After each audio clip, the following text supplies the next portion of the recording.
Believe it or not, my decision to attend the University of Cambridge for my undergraduate degree was cemented at an educational fair. For some reason that year, only Cambridge decided to come for this fair. So every year, Cambridge and Oxford, popularly known as Oxbridge, come together and they have a fair. And my school decided to participate, and that year, only the University of Cambridge attended.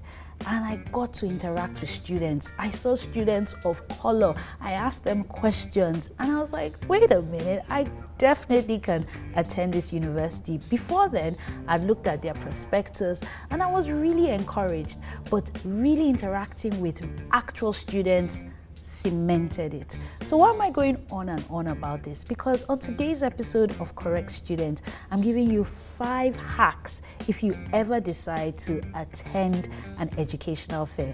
My name is Isabella Akinseye, and thank you for stopping by on our YouTube channel here for Correct Student. Now let's go straight into our 5 Correct Student hacks for attending an educational fair. Number 1, research. You must do your research. You know, there are so many educational events, so many fairs, so many conferences, so many events, and it's like everybody has something nice to say so that you can apply to their institution. But if you do your research, this educational fair, how long has it been in existence? Who are the organizers? Do they start on time? Check them out online. Do they have a website? Are they active on social media? Do they even have a YouTube channel where you can watch a past episode or a past edition? Why don't you really go in deeply before you just commit to spending a couple of hours or the whole day at an educational event? Do your research, and word of mouth, if it is possible, to actually speak to students, people who have attended the fair, people who have exhibited at the fair, to see really, was it worth their time, or was it just another event that looked really good on social media, or they had a really nice flyer, or you heard them on radio and you thought, wow. If you do your research, you're one step ahead of everybody else, because then you know what exactly you're getting into. Now, number 2, you've done your research. You need to have a plan. What do I mean by have a plan? Don't just show up on the day of the educational event and be like, okay, I'll just see what they tell me, okay. But if you have a plan, for example, you go on their website, you see a schedule. So you know at some point there are going to be talks. You know at some point there are going to be people coming to ask questions, people coming to answer questions, people doing a demo experience. Then that way you can say, okay, I'm not really interested in that talk, but you see, this particular vendor or this particular school, I would really love to speak to their representative. So you go, you see, okay, maybe there's a sign-up sheet and there's available time. You now look and see, okay, what time do I have to commit to having this very important conversation? Or maybe somebody like, I just want to experience the whole educational fair in its entirety. That's also okay. That could be your plan. Or maybe your own plan is to go around and get as many flyers as possible, and then later on go back home, go through them, and then make a decision. Whatever it is, I always remember something my history teacher told me while I was doing my A-levels, which is, if I fail to plan, then I plan to fail. Yes, if I fail to plan, I plan to fail. So you see how important it is to have a plan.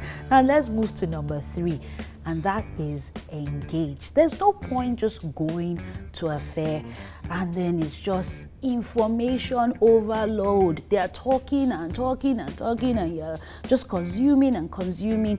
It's more interesting, it's worth your time if you decide to engage. And how do I mean engage? Ask questions, listen in on conversations, contribute to the conversation. It could be physical, it could be on social media. There are fairs where they will tell you, tweet your question, and they will go through the tweets and they will answer questions. There are fairs where they will tell you, leave a number and we'll call you back. You need to engage. There's no point in just going to spend hours and hours or minutes and minutes of your time at an educational fair, and all you're just doing is just receiving information. How about using that time to also sell yourself? What about putting in a good impression?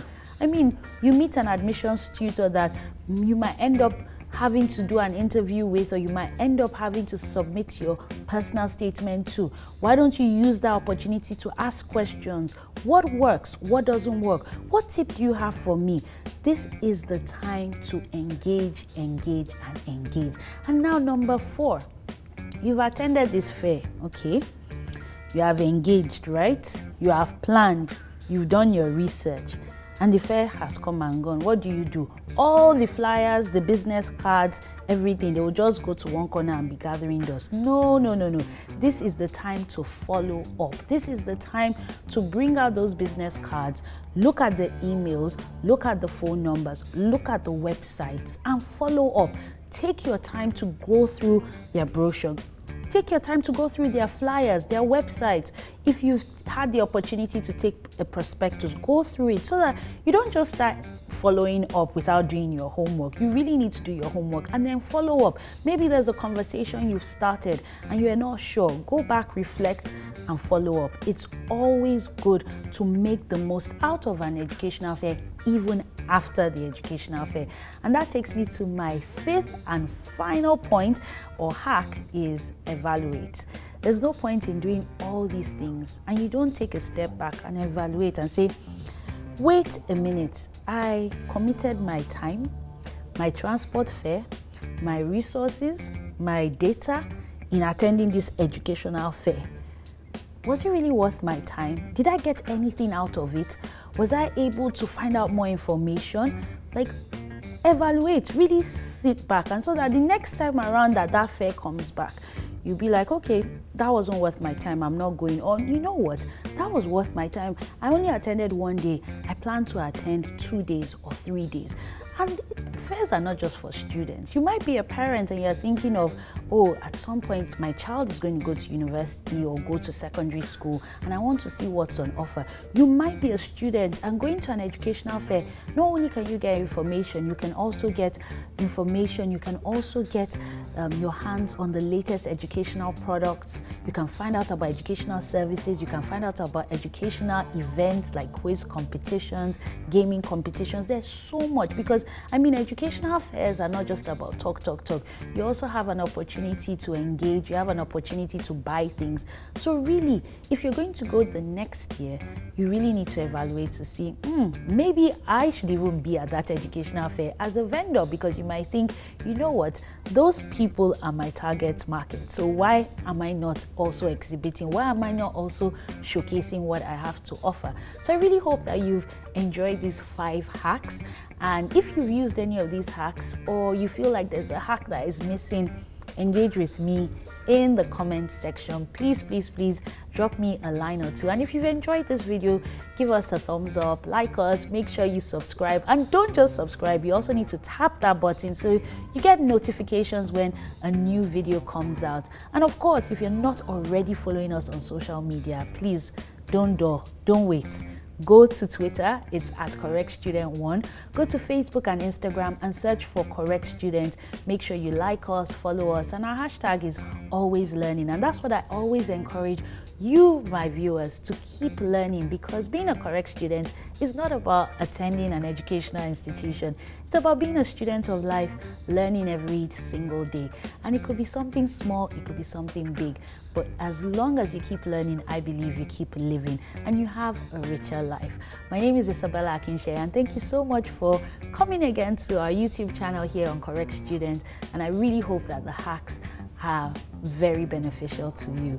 So till I come your way with yet another video, make sure you subscribe, make sure you like us, and let me even know what topics, because I'm here thinking about topics that might be useful to you, but it's about you. So let me know what kind of topics you'd like me to discuss on Correct Students. So till then, it's goodbye from me.